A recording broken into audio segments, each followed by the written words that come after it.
Welcome to the Level 2 Podcast. The Level 2 Podcast. This is a monthly podcast airing here on the Checkpoint Church Podcast Hub, where we're going to feature 2 or 3 of our Level 2 members. Level 2 members are folks that have stepped up within our community and have agreed to serve Checkpoint Church instead of just being served by Checkpoint Church. I presented both of them with the prompt of a top 3 blank. So we're going to be presenting top 3 blanks on each of these. If you ever want to look at mine, I'll post mine over on my backlog, which you can find down in the description down below. If either of them would like to link their backlog, they can feel free, and we'll make sure that happens. But the top 3 games that anyone can and should play. That was the prompt that I gave them. And what I want us to do is, the first thing I want us to do is to give our number 3 option. Are they ranked? That's the question. Did you rank yours personally, everybody? Or did you just give 3? I think I didn't put it in like the Discord or anything, but I have 3. I don't have them in a specific order. No specific order for Splash. Same. What about you, Perry? Same. No specific order? They're kind of just 3 very different games. Okay. Well, we'll do one at a time and see how they go. So one person at a time, that is. We'll do one person's 3 games, the next person's 3 games, and the last person's 3 games. We'll start with Splash. Splash Force, what were your 3 games that anyone can and should play? My 3 are Undertale, Breath of the Wild, and Wii Sports. Wii Sports. Oh, I love that. That's such a good pick. So we obviously have some overlap, I'm sure, that we'll talk about whenever we get to my 3.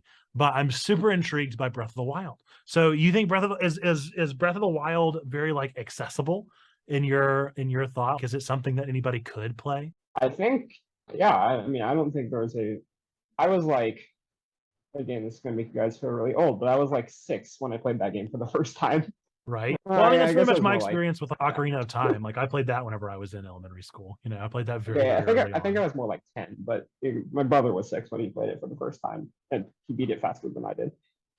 I definitely wasn't very good at it. I wasn't very good at Ocarina of Time. I remember thinking I was good at Ocarina of Time, but the truth is I would just make it to like Hyrule for the first time. I don't even remember how far I would get in games as a kid. I just remember playing them and I thought I was like the best at these games. And then I don't know. I think like Tony Hawk is one of those games where it's I know I played Pro Skater 3 and I know that I played it a lot, but I don't know how far I ever got. I think I just kept doing like one random mission over and over and over again and thought I was really good at games.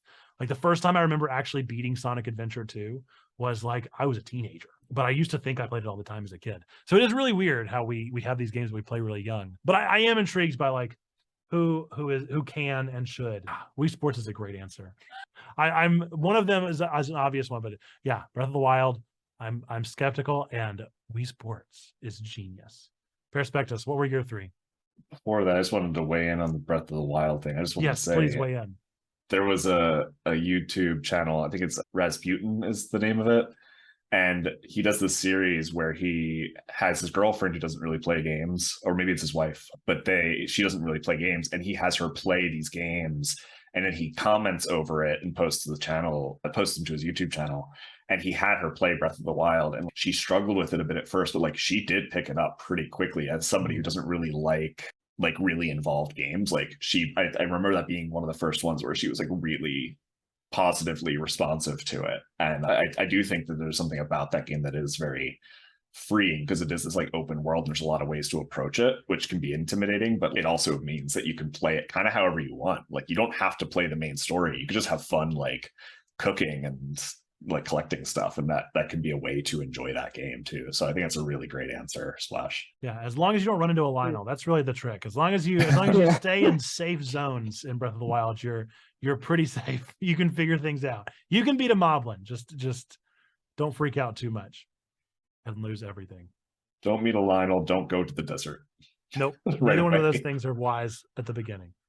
When I played through that game for the first time, I didn't even know the Lionels existed. Like I never saw one. Wow. Oh, they're terrifying. They're very intimidating. So 3 games. Yeah, I think like Splash, I don't really have a rank. Mine kind of were like 3 games that I thought would be interesting for people to play, and some that maybe people have never played. But I remember asking in chat when you first posed the question, I think I jokingly mentioned Spider Solitaire because that was something my grandmother played a lot of. But to that end, one of the games that like jumps to mind first is Minesweeper. Like I think everybody should play Minesweeper because it's that game that everybody knows is on there and probably has clicked on it if they have a Windows computer at some point and was like, I don't know how to play this. I'm done. Because there's no instructions when you Not open at all. it. It's just kind of like throws you into it. But it is a really interesting game, and it can be challenging, and it can be a lot of fun. I mean, I love puzzle games in general, but I think that's probably one of the first games I ever played was like a Minesweeper or maybe Solitaire on there. But those were definitely like good like introductions to it. It's very like low barrier to entry. You just kind of like go right in. Yeah, I think the three games that like came pre-installed on every computer were like Minesweeper, Solitaire, and then I don't know if this was pre-installed or if this was just on my grandparents' computer for some reason, but there was the ski slope one. I can't even remember the name of it. You guys know the one that I'm talking about with the bears and the Yeti, and you'd be like skiing down. And what is it called whenever you do the skiing thing? And there's like the flags. What are the flags called? That's the name of the game. I am not a nerd about skiing, so Oh, I do not know the answer to your question. Whatever those are called, that's what it is. And it's that game. People are going to be screaming this at the podcast. They played it as well. But I remembered that game was like my first horror experience, because if you ever skied past a bear that was in the woods, they would chase you down the mountain. And they would just, or I think it was a bear. It might have been a Yeti again. I can't remember exactly. But that is like the quintessential experience for me, is I went back and forth between those three games, not knowing how to play Minesweeper, killing Solitaire, and having no idea how to play this ski slope game. So yeah, those are my three that I think of whenever I think of those like quintessential computer games. And then Space Pinball whenever I grew up a little bit. Oh yeah, Space Pinball. It's classic.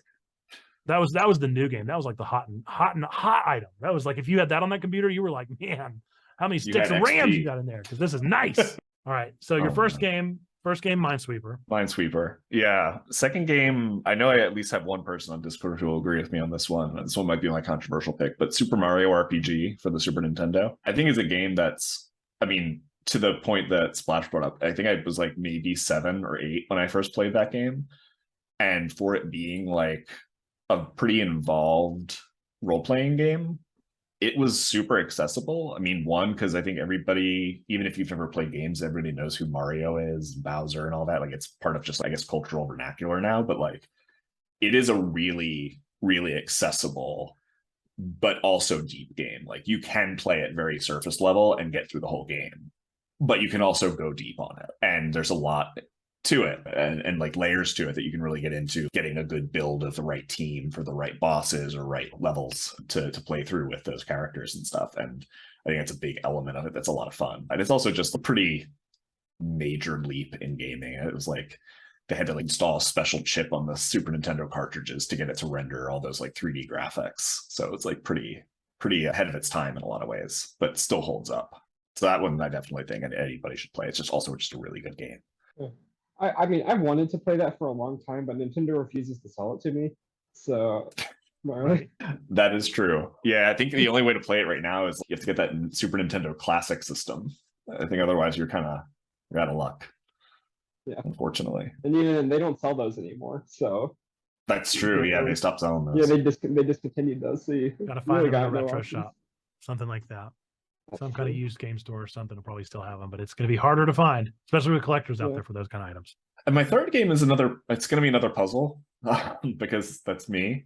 And it's actually a series of games, but it's the Rusty Lake games. I know them from playing them on mobile. I played them on my phone. I know that they also do them on tablets, and they have like PC version, and I think they have a console version maybe too. But I think what was a lot of fun about those games is that it was this, I mean, growing up, like cell phones were not like you were lucky you got a phone with Snake on it, but that was about the extent of gaming on phones when I was growing up. I was in college when the iPhone came out, so the idea of gaming on a phone wasn't really in the mind at the time. But like, I remember playing Rusty Lake and being like, oh my gosh, like you can game on a phone. This is a gaming device. This is a game in a more complete way than I think a lot of what I saw even in early iPhone and Android games. I was like, yeah, this is kind of like a flash game. It doesn't feel like a real video game. It feels like just a thing to pass the time.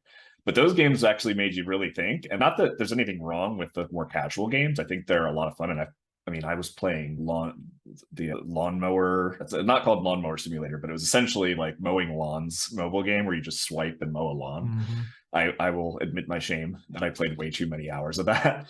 But that to me was the first one where I feel like, wow, this is like a full on game, and it does test your mind a little bit. It's sort of like, I think, what those brain games that always get advertised on like YouTube and stuff. But it was actually like a full story, and like you play each chapter, and each chapter builds upon the story of the last chapter, and you can kind of follow it through. It's like episodic, but also you could just play one and just do it for the puzzles and be done with it. So it's like accessible from a lot of different angles, and I feel like just breaking down the idea that like mobile gaming isn't real gaming, which is sort of that gatekeeping thing some people do. Yes, it is, and there's some really, really thoughtful and like innovative stuff in there, and I thought that was like a really great, again, like accessible for a lot of different audiences. I love the escape the room games. Those will always be my favorite. Those point and click style, I grew up on those and played a lot of them for free on Newgrounds because I was too broke to afford full $60 AAA games. And so I played a lot of fan games on Flash, and I think that's a great thought. And I think it'd be a game that's super accessible as well. My obvious one is the same as Splash. Undertale has got to be my number one. That's why I asked if it was ranked, because that's my for sure number one game that everyone can and should play. I also thought about puzzles and thought that a good puzzle game, at first I was like, a crossword. Crossword is a great puzzle. And it's not really a video game necessarily, but it is a game, and certainly a very popular game to play. But then I decided on a game that I think is better than crossword, that is a current kind of trending one, and it is Not Words.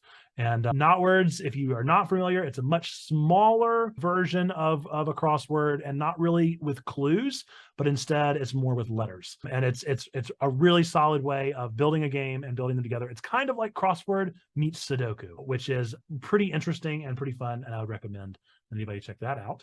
And then I wish I'd thought of Wii Sports, but I didn't, and so I'm not going to pretend that I did. But I think Wii Sports is a better answer than my final answer. But my third one is my party game, and it is Mario Kart. Probably Mario Kart 8 in particular, just because I think that it kind of is the quintessential Mario Kart experience. And there's a reason they keep making it again and again, and that is because it does exactly what it needs to do, and it's very fun and very playable. So yeah, those are my three entries. They're Undertale, Not Words, and Mario Kart. With that, this has been the Level 2 Podcast. Thank you so much for listening. I hope that you'll be sure to tune in each month with us as we tackle these questions together. If you have any questions that you might want to ask, feel free to drop them over in the Discord, and we will consider answering them over on this Level 2 Podcast. With that, Splash, take it away. God loves you. We love you. You matter. Bye-bye. Bye-bye. Bye. Thanks for listening to the Level 2 Podcast.